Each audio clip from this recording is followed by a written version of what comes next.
Welcome back, Tech Newbies. My name is Don. Today we're gonna take a look at the open sold out G-Shock GDB-200. Is it worth it or just hype? Let's go.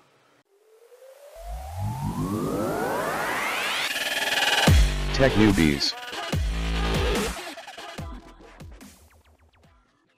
This video is not sponsored. I bought this unit with my own money, so no bias here. The item came wrapped in the usual G-Shock packaging. On the front, you have the usual G-Shock marking. On the left side, you have some product markings and info. And on the back, you have the model name. Opening the box, you have the manual that no one ever reads, and the international warranty card. Under this flap is the familiar G-Shock tin can that contains the watch. Opening the tin can, there are foam inserts to protect the watch during transport. The watch is encased in a plastic. Taking out the watch from the plastic, you have the familiar hang tag that lists some of the watch's features. The most striking part of this watch is the display, which is encased in a square-shaped resin. Below the display is the light button. On the sides, the middle part is like a sandwich gray resin between the black resin. And both buttons are highlighted by the same gray color that gives that uniform sandwich resin theme. On the other side, you get the same design with the top right button highlighted in red. The strap tapers down, giving it a more wearable feel. Then there are two curved fiberglass-like material that helps the watch stay in place when worn.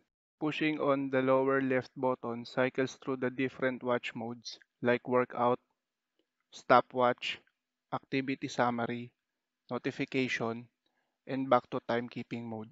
Pushing the upper left button cycles through the various display setup like daily steps, monthly steps, world time, and back to the default timekeeping mode. The upper right button brings you to the run mode, while the lower right button is the back button to help you navigate through the watch modes and menu. The first thing I didn't like about this watch is its sometimes slow interface. Going back from run mode to timekeeping mode takes a few seconds. To go to the settings, simply hold on the upper left button for a few seconds. Here you have home time, time adjust, world time, alarm, profile, beep, light, vibration, pairing, airplane mode, find phone, unit, reset all, and regulatory information. This watch fits well on all wrists.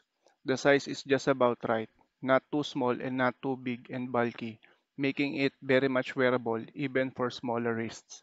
To pair the watch, download, install, and register to the G-Shock Move app. Turn on your Bluetooth and location, then open the app.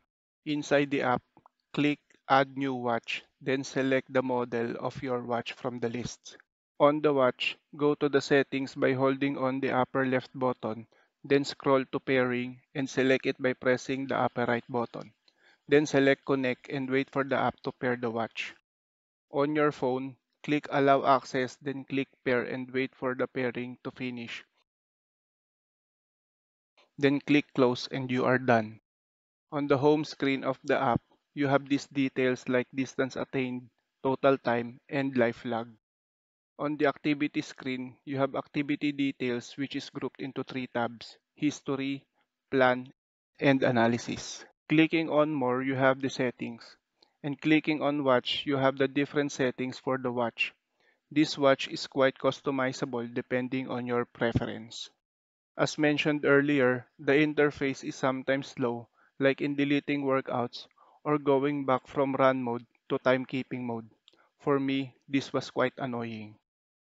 To save on battery, most likely you will disconnect this watch from your phone from time to time. If the watch is disconnected, you will see the Bluetooth logo flashing on the watch display.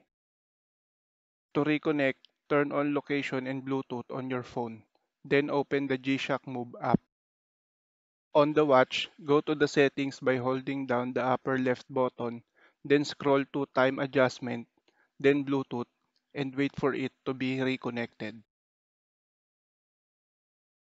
Once reconnected, you see the word adjusted and the time zone displayed on your watch. Will I recommend this watch? Yes and no. No, because functionality-wise, for me it has a lot of shortcomings. First, the overlooked hourly chime. I have been used to that function in G-Shock watches. Hell, sometimes it is that feature that makes me want to wear a G-Shock. Second, the intermittent slow UI. It's quite annoying having to wait for a few seconds just to go from one mode to a different one. Third, if you are looking for a fitness or sports watch, for me, this isn't even worth considering. The app feels half-baked and at the time of this writing, limited to running activity. I'm not sure if this can be improved with a simple firmware update. And yes, if you could see past its shortcomings. Design-wise, for me this is one of the best if not the best designed G-Shocks out there. I love its simple yet detailed styling, small enough for small wrists, yet still carries that rugged G-Shock look we've come to love. Plus, outside the color display found on higher priced models, the display used in this model is the best one out there in terms of readability. Hands down. What do you guys think? Do you dig or ditch this watch? Write them in the comment section. That's it for this video. Thank you for watching. See you again next time. Keep safe. Peace.